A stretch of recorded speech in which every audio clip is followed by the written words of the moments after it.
لله وكفى وسلام على عباده الذين اصطفى أما بعد فأعوذ بالله من الشيطان الرجيم بسم الله الرحمن الرحيم وقال النبي صلى الله تبارك وتعالى عليه وسلم لا يؤمن أحدكم حتى أكون أحب إليه من والده وولده والناس أجمعين۔ حضور اکرم صلی اللہ علیہ وسلم کی احادیث طیبہ میں سے ایک حصہ تلاوت کیا ہے۔ دعا ہے کہ اللہ تبارک و تعالی اس کا صحیح مفہوم بیان کرنے کی اور ہم سب کو اس پر عمل کرنے کی توفیق نصیب فرما دے۔ ربیع الاول کا مہینہ آتا ہے، مسلمانوں کے دل کے اندر حضور اکرم صلی اللہ علیہ وسلم کی محبت مزید بڑھ جاتی ہے۔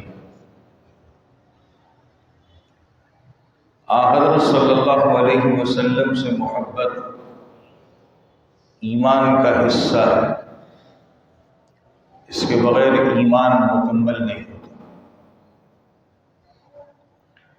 انسان حضرت صلی اللہ علیہ وسلم سے محبت کا اظہار بھی کرتا ہے۔ سوال یہ ہے کہ حضرت صلی اللہ علیہ وسلم کی جو محبت ہمارے دلوں میں رچی بسی ہے، اسے ہم پہچانیں کیسے کہ یہ محبت ہمارے دل میں ہے یا نہیں؟ ایک بہت بڑے محدث گزرے ہیں، قاضی ایاز رحمۃ اللہ علیہ، یہ فرماتے تھے کہ حضرت صلی اللہ علیہ وسلم کا دیدار، آپ کو دیکھنا اور آپ کی صحبت میں رہنا اور ہونا، یہ محبت کی علامت ہے۔ پھر حضرت صلی اللہ علیہ وسلم جو طریقے ہمیں دے کر کے گئے کہ یہ کرنا ہے، یہ کرنا ہے، یہ کرنا ہے، یہ کرنا ہے، ان چیزوں پر عمل کرنا، یہ نبی سے محبت کی علامت ہے۔ اور حضرت صلی اللہ علیہ وسلم کے ذریعے سے جو دین ہم تک پہنچا ہے، اس پر کوئی آنچ آ جائے تو اس کا دفاع کرنا، یہ آپ سے محبت کی علامت ہے۔ ان علامتوں پر انسان اپنے آپ کو پہچان سکتا ہے کہ میری نبی سے محبت ہے یا نہیں۔ حافظ ابن حجر رحمۃ اللہ علیہ، جنہوں نے بخاری شریف کی شرح لکھی ہے فتح الباری کے نام سے، اس میں لکھتے ہیں کہ کسی انسان کو یہ کہہ دیا جائے کہ تیرے پاس دنیا کے اسباب جتنے ہیں، یہ پیسہ، یہ بنگلے، یہ گاڑیاں، یہ جتنی چیزیں ہیں، اور دوسری طرف رسول کریم صلی اللہ علیہ وسلم کا دیدار، آپ کو دیکھنا، اب اگر یہ کہا جائے کہ آپ کے دیدار کے لیے دنیا تجھے قربان کرنی ہے اور وہ اس پر راضی ہو جائے اور اس بات کو فوقیت دے دے، اوپر رکھ دے کہ میرے نبی کا دیدار ہو، تو اس کے اندر محبت موجود ہے۔ اور اگر یہ کیفیت نہیں ہے، ذرا برابر بھی اس کے دل میں یہ بات آ گئی کہ یہ دنیا کی چیز جا رہی ہے، یہ پیسہ جا رہا ہے، یہ فلاں چیز جا رہی ہے، تو سمجھ جائیے کہ اس کے دل کے اندر نبی کی محبت نہیں۔ ایسے ایک بہت بڑے محدث گزرے ہیں، علامہ بدر الدین عینی رحمہ اللہ، انہوں نے بھی بخاری شریف کی شرح لکھی ہے عمدۃ القاری کے نام سے۔ اس میں لکھتے ہیں کہ حضرت صلی اللہ علیہ وسلم نے جو دین ہم تک پہنچایا ہے، اور دین کے اوامر ہمیں دیے ہیں کہ یہ کرو، یہ کرو، یہ کرو، یہ کرو، اور نواہی سے ہمیں رکنے کو کہا ہے، یہ نہیں کرنا، یہ نہیں کرنا، یہ نہیں کرنا۔ اگر انسان ان دو باتوں پر عمل کرتا ہے تو اس کے دل کے اندر نبی کی محبت ہے، ورنہ نبی کی محبت نہیں ہے۔ میں نے پہلی بات کہی قاضی ایاز رحمۃ اللہ علیہ کے حوالے سے کہ حضرت صلی اللہ علیہ وسلم کا دیدار، آپ کو دیکھنا، ظاہر ہے آپ کے زمانے میں جو صحابہ تھے دیکھ لیا کرتے تھے، اور جب نبی دنیا سے پردہ فرما گئے، اللہ تعالی نے بلا لیا، تو اب اللہ کے نیک بندے ایسے بھی ہیں جنہیں اللہ تعالی خواب میں زیارت کرا دیتا ہے۔ امام طبرانی رحمۃ اللہ علیہ نے ایک صحابی کا قصہ لکھا ہے، حضرت صلی اللہ علیہ وسلم کی خدمت میں والہانہ محبت کے ساتھ حاضر ہوئے اور آ کر عرض کیا کی، فرمایا رسول اللہ، میرے ماں باپ، میرے بچے آپ پر قربان، میں اپنے گھر کے اندر تھا، میرا دل تڑپ اٹھا اور اس وقت تک دل کو سکون نہیں ملا کہ میں آپ کو آ کر دیکھ نہ لوں، چنانچہ میں اپنے گھر سے چل پڑا اور آپ کی خدمت میں حاضر ہوں، اور جب تک آپ کو دیکھ نہیں لیتا دل کے اندر سکون نہیں آتا۔ قربان جائیے، یہ ایک انسان کی تڑپ ہے، ہمارے جیسے انسان ہیں، لیکن ان کو ایک درجہ حاصل تھا کہ وہ صحابی تھے، ان آنکھوں سے نبی کا دیدار کیا تھا۔ اللہ رب العزت بھی عرش پہ تڑپ اٹھتے، اور ہم جیسوں کے لیے ایک بہت بڑی چیز ہمیں مہیا کی۔ حضرت جبریل وحی لے کر آئے، اور یہ وحی آج ہمارے پارے 5 کا حصہ ہے۔ کیا لے کر آئے؟ وَمَن يُطِعِ اللَّهَ وَالرَّسُولَ فَأُولَٰئِكَ مَعَ الَّذِينَ أَنْعَمَ اللَّهُ عَلَيْهِم مِّنَ النَّبِيِّينَ وَالصِّدِّيقِينَ وَالشُّهَدَاءِ وَالصَّالِحِينَ۔ یہ پارے 5 میں موجود ہے۔ کہا جو اللہ رسول کی اطاعت کرے، ان کی پیروی کرے، تو اللہ تعالیٰ ان کو نبیوں کے ساتھ، صدیقین کے ساتھ، شہداء کے ساتھ، نیک لوگوں کے ساتھ جوڑ دے۔ اللہ ہم سب کو نصیب فرما دے۔ ایک صحابی کے دیدار کے تڑپ نے قیامت تک کے امتیوں کے لیے کتنا بڑا اصول قرآن کا حصہ بنا دیا۔ جو اللہ رسول کی اطاعت کرے گا، پروردگار اسے قیامت کے دن ان کے ساتھ جوڑیں گے۔ دنیا میں اپنے عمل سے جوڑ رہا ہے کہ مجھے نبیوں سے محبت ہے، میں ان کے طریقے پہ عمل کر رہا ہوں، مجھے صدیقین سے محبت ہے، سچے لوگ، سچے، میں ان کے طریقے پہ عمل کر رہا ہوں، شہید، نیک لوگ، ان سے محبت ہے، ان کے طریقے پر عمل کر رہا ہوں، اللہ ان کو جوڑ دیں گے۔ ایک صحابی ہے حضرت ربیعہ رضی اللہ تعالی، فرماتے میں نبی کے گھر کے ساتھ ساتھ رہتا تھا۔ ایک رات میں نے حضرت صلی اللہ علیہ وسلم کے لیے تہجد میں اٹھتے تھے، وضو کے پانی اور جو ضروریات تھی اس کا انتظام کیا۔ جب حضرت صلی اللہ علیہ وسلم نے یہ دیکھا تو پوچھا کس نے کیا؟ کہا ربیعہ نے۔ ربیعہ سے کہا ربیعہ کیا مانگتے ہو مانگو۔ بڑے عجیب لوگ تھے خدا کی قسم، ہم جیسا ہوتا 1 کروڑ دے دو، 2 کروڑ دے دو، 2 بنگلے دے دو، 2 گاڑی دے دو، یہ دے دو، وہ دے دو، فلانا دے دو۔ ہماری نظر دنیا پر ہے، بس ہم سمجھتے دنیا ہے تو زندگی ہے، باقی کچھ بھی نہیں ہے۔ اس صحابی نے ہماری آنکھیں کھول دی خدا کی قسم۔ کہا ربیعہ کیا مانگتے ہو مانگو۔ فرمایا رسول اللہ صلی اللہ علیہ وسلم میں یہ چاہتا ہوں کہ جنت میں آپ کے ساتھ جاؤں، جنت میں آپ کی رفاقت مل جائے۔ کہا بس یہی مانگتے ہو؟ کہا ہاں اے رسول اللہ بس یہی مانگتا ہوں اور کچھ نہیں مانگتا۔ نبی نے پوچھا یہی مانگتے ہو بس اور کچھ نہیں؟ کہا نہیں یا رسول اللہ بس یہی مانگتا ہوں اور کچھ نہیں چاہیے۔ حضرت صلی اللہ علیہ وسلم نے آپ نے اس صحابی کو ایک وصیت کی، یہ ہمارے لیے بھی ہے۔ اللہ کرے کہ ہماری آنکھیں کھل جائیں، اللہ کرے کہ ہماری آنکھیں کھل جائیں اور اس پر عمل کرنے والے ہو جائیں۔ مشکل کام نہیں ہے، بہت آسان کام ہے۔ فرمایا ربیہ اعنی بکثرت السجود، خوب نماز پڑھ کے میری مدد کیا کرو، خوب نمازیں پڑھا کرو۔ عمل بتا دیا، جنت میں میری رفاقت چاہتے ہو، میرا ساتھ چاہتے ہو، نمازیں پڑھا کرو۔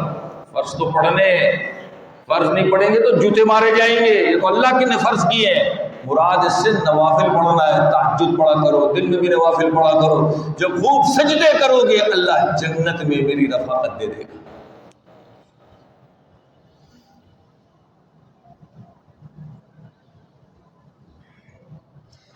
ایک اور صحابی نے سوال کیا، میں رسول اللہ میں نے ایک حصہ بنایا ہے، میں اس پہ آپ پہ درود پڑھتا ہوں۔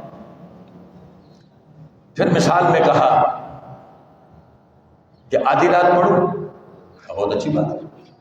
پہلے تہائی سے شروع ہوئے، ایک تہائی حصہ، پھر آدھی پہ آئے، پھر دو تہائی پہ آئے۔ ہر بار نبی ایک ہی بات فرماتے، بہت اچھی بات ہے، زیادہ کرو گے زیادہ فائدہ ہوگا۔ اچھا، کہ رسول اللہ اب تو پوری رات آپ پر درود ہی پڑھتا رہوں گا۔ فرمایا سن، اگر تو اپنی حالت یہ بنا لے گا کہ میں پوری رات تو مجھ پر درود پڑھے گا، تیرے جتنے کام ہیں اللہ اس کے لیے کافی ہو جائے گا۔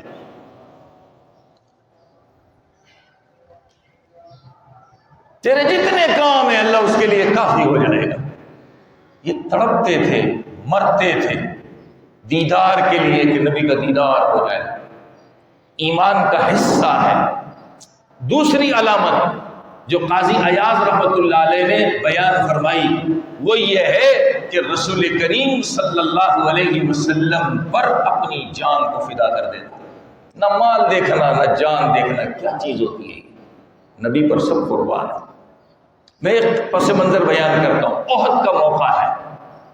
احد میں مسلمان پہلے فاتح تھے، لیکن اچانک جنگ کا پاسا پلٹ گیا اور مسلمانوں کو شکست ہونے لگی، یہاں تک کہ 70 صحابہ اس میں اپنی جان کے نذرانے پیش کر گئے۔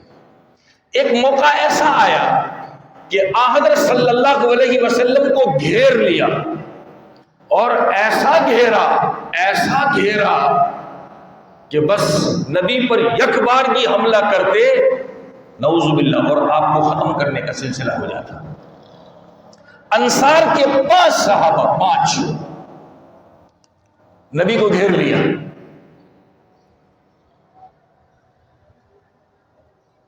اور ایسا گھیرا پہلے ایک نے جان دی مگر نبی کی حفاظت کو نہیں چھوڑا، دوسرے نے بھی، تیسرے نے بھی، چوتھے نے بھی، 5ویں بھی شہید ہو گئے مگر نبی کو نہیں چھوڑا، نبی کو نہیں چھوڑا، ساتھ رہے۔ یہی غزوہ احد کا موقع ہے۔ ایک صحابی نبی علیہ السلام نے ان کا نام لے کر فرمایا کہ جاؤ دیکھو ان کا حال کیا ہے، اور ان کو میرا سلام کہنا، پوچھنا کیا حال ہے تمہارا۔ یہی غزوہ احد ہے۔ جس صحابی کے ذمہ یہ کام لگایا، کہتے میں آپ کو ڈھونڈ رہا تھا، اس صحابی کو، یہاں تک کہ ڈھونڈتے ڈھونڈتے میں ان لوگوں میں پہنچ گیا جو اس جنگ میں شہید ہو چکے تھے، اپنی جان دے چکے تھے۔ تلاش کرتے کرتے ایک جگہ پر مجھے ملے تو اس حالت میں دیکھ رہا تھا کہ آخری سانسیں باقی تھی۔ میں پہنچا اور جا کر میں نے نبی کا سلام پیش کیا کہ نبی آپ کو سلام پیش کرتے ہیں۔ انہوں نے جواب میں کہا تم پر بھی سلامتی ہو اور نبی پر بھی سلامتی ہو۔ کہا نبی آپ کا حال پوچھتے، نبی آپ کا حال پوچھتے کیسے ہیں؟ اللہ کا شکر ادا کیا، پھر ایک پیغام دیا۔ یہ پیغام بڑا عجیب ہے۔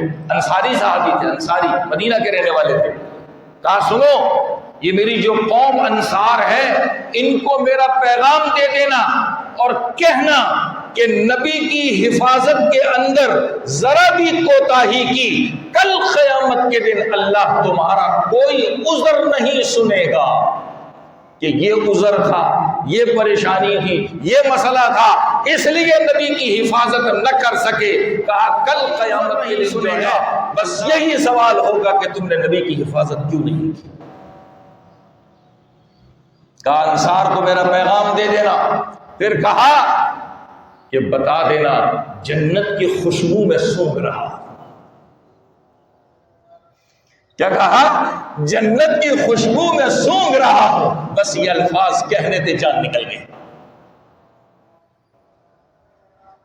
یہ وہ لوگ تھے جنہوں نے اپنی جان کی نبی کے مقابلے میں کوئی اوقات نہیں رکھی، نبی کو آگے رکھا۔ آج ہمارے لیے افسوس کا مقام ہے، ہم جان کیا دیں گے، ہم انگلی کیا کٹوائیں گے، بلیڈ لگا کے تھوڑا سا خون کیا نکالیں گے، ایک ناخن کیا کھچوائیں گے، ہم تو نبی کے طریقے آتے ہیں اڑا دیتے ہیں۔ کیا جی؟ سنت ہے، سنت ہے، سنت ہے، سنت ہے، جان چھڑا لیے۔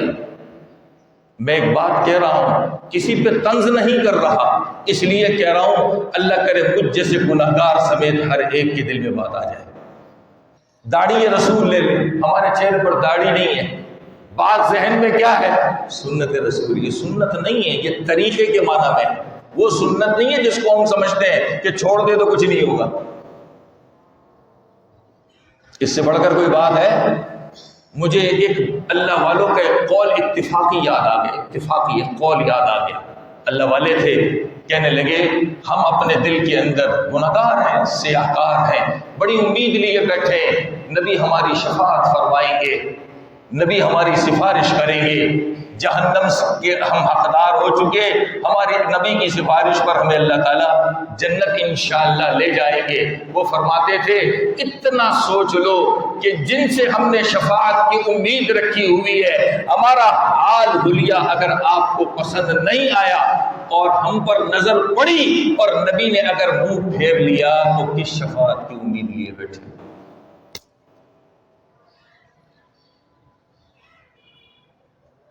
کیسی عجیب بات کہی۔ کیا فرماتے تھے؟ ہم اپنے نبی سے بڑی امید لگا کر کے بیٹھے ہیں کہ انشاءاللہ ہمارے نبی ہماری شفاعت کریں گے، سفارش کریں گے، انشاءاللہ کریں گے۔ کہا اس وقت اگر نبی نے منہ پھیر لیا کہ تم نے اپنا حال حلیہ کیسے بنا کے رکھا تھا، اس وقت ہمارا حال کیا ہوگا؟ سوچنے کی بات ہے۔ ہم نے دین کے احکامات کو ترازو میں تولنا شروع کر دیا ہے اور تول کر کے عمل کرنے کی فکر کرتے ہیں۔ یاد رکھیے دین کے احکامات پر اللہ رسول کی محبت میں عمل کیا جاتا ہے، تول کر عمل نہیں کیا جاتا۔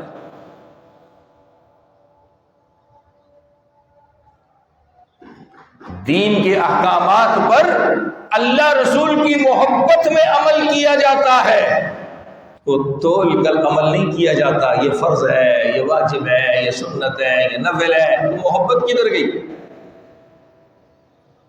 محبت کدھر گئی؟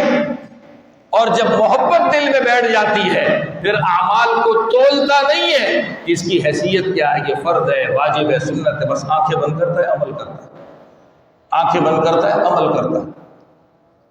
اس پر تیسری بات جو میں نے شروع میں کہی کہ حضرت صلی اللہ علیہ وسلم کے جو طریقے ہیں ان کا دفاع کرنا۔ دفاع کرنے کا مطلب کیا ہے؟ نبی نے طریقے ہم کو دے دیے کہ اسلام کا طریقہ یہ ہے، میرا طریقہ یہ ہے، جو آپ کا طریقہ تھا وہ بھی اسلام ہی سے آیا۔ اسلام کے طریقوں کو نبی نے یہ کہہ کر وضاحت کی کہ یہ میرے طریقے ہیں، کیونکہ آپ نے دین کو پھیلایا ہے، آپ نے دین لوگوں تک پہنچایا ہے، تو آپ نے سمجھانے کے لیے کہا یہ میرے طریقے ہیں۔ اس سے بتانا، جیسے مثال دو، کوئی باپ اپنے بچے کو وصیت کرتا ہے، بیٹا میں نے زندگی میں یہ کام کیے ہیں، مجھے یہ پسند ہے، تو بیٹے کو بتانا چاہتا ہے بیٹا مجھے پسند ہے، تو بھی اس پر عمل کر، میری پسند پہ عمل کرنے والا ہوگا۔ نبی نے بھی اس کو یہی کہا یہ میرے طریقے ہیں، ہے تو دین کی، تاکہ امت کے دل میں اس کی محبت بیٹھ جائے۔ اس کا دفاع کرنا. دفاع کرنے کا مطلب کیا ہے؟ غور سے سنیے. دفاع کرنے کا مطلب کیا ہے؟ حضرت صلی اللہ علیہ وسلم نے ہمیں طریقے بتا دیے. نماز ہو، روزہ ہو، زکوٰۃ ہو، حج ہو. ہم تو اس کو دین سمجھتے، باقی کو دین نہیں سمجھتے. باقی کو ہم دین نہیں سمجھتے. یہ کھانا پینا، سونا، چلنا، کپڑے پہننا، خرید و فروخت کے معاملات کرنا، سب چیزوں کے طریقے نبی نے سکھائے ہیں. کچھ لوگ جن کے دماغ ٹیڑھے ہوتے، ٹیڑھے، ان کی تو سوچ یہ تو دنیا کے کام ہے، اس میں دین کیا ہے. جن کے دماغ تھوڑے سے ٹیڑھے ہوتے ہیں تو ان کی سوچ یہ بنتی ہے یہ تو یہ دنیا کے کام ہے، نبی کا اس سے کیا واسطہ. اور ایسے نعرے دنیا میں لگیں. اور یہی وجہ ہے کہ ہمارے یہاں ماشاءاللہ 5 وقت کا نمازی، تہجد گزار، تسبیح گمانے والا، مگر جب معاملات میں آتا ہے حرام معاملات کر رہا ہے، ظلم کر رہا ہے، پیسے دبا رہا ہے، مزدوروں کے حق دبا رہا ہے، کسی سے کام لیا اس کے حق دبا رہا ہے. اس کو دین نہیں سمجھتا، اس کو دنیا سمجھتا ہے. اور سوچ کیا ہے؟ نمازیں پڑھ رہا ہوں سب گناہ دھل جائیں گے، نوافل پڑھ رہا ہوں سب گناہ دھل جائیں گے، تسبیح پڑھ رہا ہوں سب گناہ دھل جائیں گے. اس سے لوگوں کے حقوق نہیں دھلتے. وہ جب تک بندہ معاف نہیں کرے گا اللہ بھی معاف نہیں کرے گا. اللہ اپنے حق تو معاف کر سکتا ہے، اللہ اپنے حق کو معاف کر سکتا ہے. اور قرآن کریم میں اس کے بارے میں اللہ تعالیٰ نے امید والی باتیں کہی ہیں. اللہ اپنے حق معاف کر دے گا، لیکن بندوں کے حق یہ بندہ معاف کرے گا، اللہ معاف نہیں کرے گا. سوچئے حدیث پاک میں ایک چھوٹی سی مثال دی ہے، میں اپنے الفاظ میں سمجھاتا ہوں، اللہ کرے ہم سب کو سمجھ آ جائے. دنیا کے اندر رہتے ہوئے ایسی بکری جس کے سینگ تھے، اس نے کسی ایسی بکری کو مارا جس کے سینگ نہیں تھے. اللہ تعالیٰ قیامت کے دن ان دونوں بکریوں کو پیدا کرے گا. دنیا میں جس کے سینگ تھے اس کے سینگ ختم کر دیے جائیں گے، اور جس کے نہیں تھے اس کو دیے جائیں گے. اب اس سے کہا جائے گا دنیا کا بدلہ اس سے لے لے. یہ تو جانور کی بات ہے، ہم انسان کدھر ہیں؟ ہم انسان کدھر ہیں؟ ہم سمجھتے ہیں اس کے پیسے دبا دیے، اس کے پیسے دبا دیے، اس کا حق مار لیا، اس کا حق مار لیا، چلو کوئی مسئلہ نہیں، نمازیں پڑھ رہا ہوں، صف اول کا نمازی ہوں، مسجد کا کونا میں نے سجدے کر کر کر کر کے سوراخ کر دیا ہے، بس پہ تو بخشا ہے. ایسا نہیں ہوتا. یہ ہمارا دھوکہ ہے،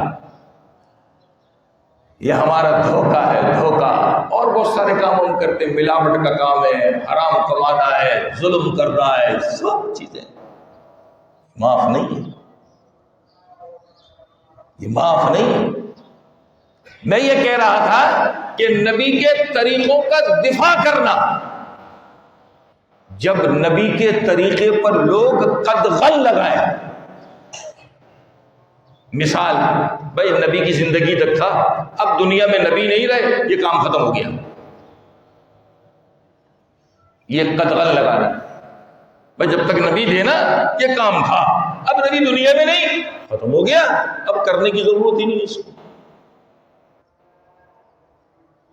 جیسے آج کل لوگ جب دین کی بات کسی جگہ پر آتی ہے اور سامنے دنیا کا طریقہ آتا ہے تو کیا کہ ارے بھائی یہ پرانے زمانے کی بات ہو گئی، یہ قدغن لگانا ہے. کہاں سے پرانی بات ہو گئی؟ کیا دین وقتی آیا ہے کہ 1 سال عمل کرو گے، 2 سال عمل کرو گے، 10 سال، 100 سال، 200 سال ختم ہو جائے گا؟ دین قیامت تک کے لیے آیا ہے، اور قیامت تک کے انسانوں کے لیے آیا ہے. یہ ہماری کھوٹی سوچ ہے کہ ہم اپنی سوچ سے اس کو ادھر ادھر کرنے کے چکر میں، اس سے کام نہیں بنے گا. ایسے ہی ہم اپنے عمل سے ارے یار ماں کیا کہے گی، بیوی کیا کہے گی، بچے کیا کہیں گے، دوست کیا کہے گا، معاشرہ کیا کہے گا، ساتھی دوست. اب ہم نبی کے طریقے کے سامنے آتے ہیں تک کر کے اس کو چھوڑ دیتے. بعض ذہن میں بیٹھی ہوئی فلاں کیا کہے گا، فلاں کیا کہے گا، فلاں کیا کہے گا، فلاں کیا کہے گا، بس اسی چکر میں ہم نے دین کو جوڑ دیا. ہم سمجھتے ہیں کہ شاید یہ چیز دنیا سے مٹ جائے گی. ایسے موقع پہ دفاع کرنا ہوتا ہے. دفاع کیا ہے؟ پہلے اچھے طریقے سے سمجھاؤ اور میں ایک بات کہا کرتا ہوں، پہلے بھی میں نے کئی مرتبہ کہی ہے، آج پھر کہہ دیتا ہوں، دین کے بارے میں کبھی جری نہ ہو جائے۔ ہم عمل نہیں کر سکتے نا، ہماری سستی ہے، کاہلی ہے، تو کم از کم اس دین کے بارے میں زبان سے کوئی ایسا جملہ کہہ کر اس کو ہلکا تو نہ کرو۔ یہ تو سمجھو کہ دین کی بات ہے، میں اپنی سستی کاہلی کی وجہ سے عمل نہیں کر سکتا، دین کی چیز مٹ تو نہیں سکتی نا۔ لیکن ہم خاموش بھی نہیں رہتے، اب اپنی رائے، یار میری سوچ تو یہ ہے، اور میرے دماغ میں، تیرے دماغ میں تو گند بھرا ہوا ہے۔ جہاں جس کے دماغ میں یہ بات آ جائے نا، میری سوچ یہ اور میری رائے یہ، سمجھ جاؤ یہ گندے ذہن کا آدمی ہے۔ دین کے مقابلے میں تیری رائے کی حیثیت کیا ہے؟ کیا تو اللہ رسول سے زیادہ جاننے والا ہو گیا؟ اب یہ دفاع، اس کی مثال سنیے۔ حضرت صلی اللہ علیہ وسلم جب دنیا سے چلے گئے، ابو بکر صدیق رضی اللہ تعالیٰ عنہ کا دور خلافت آیا۔ کچھ لوگوں نے کہا ہم زکوٰۃ نہیں دیں گے۔ کیا کہا؟ ہم زکوٰۃ نہیں دیں گے۔ یہ حکم ختم ہو گیا۔ کچھ کی سوچ یہ تھی کہ یہ تو اللہ نے نبی کو حکم دیا تھا، خود من اموالہم صدقہ، ان کے مالوں سے زکوٰۃ لے لو، اب نبی نہیں رہے تو لینے والا کون ہے؟ ابو بکر صدیق رضی اللہ تعالیٰ نے سمجھایا انہیں، جب نہیں سمجھے تو کہا زکوٰۃ دو ورنہ تمہارے خلاف تلوار چلے، تمہارے خلاف تلوار چلے گی۔ اسلام کا حکم ہے، نبی کا طریقہ ہے، یہ کیسے کہہ سکتے ہو کہ یہ حکم ختم ہو گیا؟ یہ ہے دفاع، یہ ہے دفاع۔ پہلے سمجھایا، جب نہیں سمجھ میں آیا تو پھر تلوار اٹھائی، اور پھر وہ لوگ جنہوں نے زکوٰۃ دینا بند کر دیا، روک دیا، ان کے خلاف باقاعدہ آپ نے اعلان جنگ کیا کہ ہم لڑیں گے تمہارے ساتھ، چھوڑیں گے نہیں۔ یہ نبی کے طریقوں کا دفاع ہے۔ ہم تو اپنی ذات کو رکھ کر کے دفاع نہیں کر سکتے، آئینہ دیکھنے کی ضرورت ہے۔ آئینہ، ہمیں بھی شیطان ایسا ورغلاتا ہے، لوگوں کی باتیں ہمارے ذہنوں میں آتی ہیں، ہم اپنے نفس کا دفاع نہیں کر سکتے، اپنی اولاد کو کیا سمجھائیں گے، بہن بھائیوں کو کیا سمجھائیں گے، دوست یاروں کو کیا سمجھائیں گے، لوگوں کو کیا سمجھائیں گے؟ ہم تو اپنی ذات کا دفاع نہیں کر سکتے۔ یہاں آ کر ہم پھسل جاتے ہیں، ارے یار یہ ہو جائے گا، وہ ہوگا، کچھ نہیں۔ یہ بولے کہ ہمارے دل کے اندر چور بیٹھا ہوا ہے، اس چور کی وجہ سے ہم عمل نہیں کر پا رہے۔ یہی وجہ ہے کہ آج نبی کے طریقے دلوں کے اندر سے مٹتے چلے جا رہے ہیں۔ ہم پہچانتے نہیں ہیں مسلمان ہو کر کے، نام کے مسلمان ہیں، مسلمانیت ہمارے اندر نہیں ہے۔ نام کے مسلمان ہیں، مسلمانیت ہمارے اندر نہیں ہے۔ اگر ہم اپنے دل کے اندر اس کی محبت رکھتے کہ نہیں، نبی کا طریقہ ہے، نبی نے بتایا ہے، صحابہ نے عمل کر کے دکھایا ہے، کسی وقت سستی کاہلی سے ہم سے رہ جاتا ہے تو اللہ تعالیٰ توفیق دے دیتا ہے عمل کی۔ لیکن جب ہم دنیا کے طریقوں میں، جس کو دنیا داری کہتے ہیں، لوگوں کو دیکھ کر فیشن بدلنا، اپنا مزاج بدلنا، تو پھر اللہ نبی کے طریقے مسلمانوں کے اندر سے کھینچ لیتے ہیں۔ ایک حدیث ہے، میں اپنے الفاظ میں سمجھاتا ہوں، جتنے نبی کے طریقے ہم سے جو چھوٹے ہیں نا، ایسے نہیں چھوٹے۔ نبی نے فرمایا دین کے اندر نئی چیز لے کر کے آؤ گے، جس کو بدعت کہتے ہیں، بدعت کا معنی ہی نئی چیز ہے، اتنے نبی کے طریقے تمہارے اندر سے اٹھا لیے جائیں گے۔ یہ نبی کی حدیث ہے، مشکات شریف میں روایت موجود ہے۔ کیا فرمایا نبی نے؟ جتنی چیزیں دین کے اندر نئی نئی لے کر کے آؤ گے، نبی کے طریقے اتنے ہی تمہارے اندر سے اٹھتے چلے جائیں گے۔ اللہ چھین لیتا ہے، اللہ چھین لیتا ہے۔ ہم نے بڑا ہلکا لے لیا اس معاملے کو۔ یہ جو 2-3 علامتیں میں نے بیان کی، یہ جس کے اندر ہے اس کے اندر نبی کی محبت ہے، نبی کا عشق ہے۔ اگر یہ چیزیں ہمارے اندر نہیں ہے تو سمجھ جائیے ہم جھوٹے دعوے دار ہیں۔ ہم جھوٹے دعوے دار ہیں۔ ہم لوگوں نے محبت کے طریقے اور اس کا ترازو کچھ اور رکھا ہوا ہے۔ یہ جنونی ترازو کہلاتا ہے، جوش والا، وقتی طور پہ ابلتا ہے، پانی کے بلبلے کی طرح ختم ہو جاتا ہے۔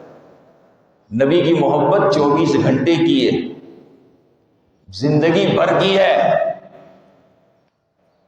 ان باتوں پر اپنے آپ کو پرکھنا ہے، جو میں نے 2-3 باتیں مثالوں کے ساتھ بیان کی۔ اگر یہ ہمارے اندر موجود ہے تو پھر نبی سے محبت بھی ہے، نہیں ہے تو پھر سمجھ جائیے کہ ہم جھوٹے ہیں۔ اللہ تعالی ہمیں عمل کی توفیق نصیب فرمائے۔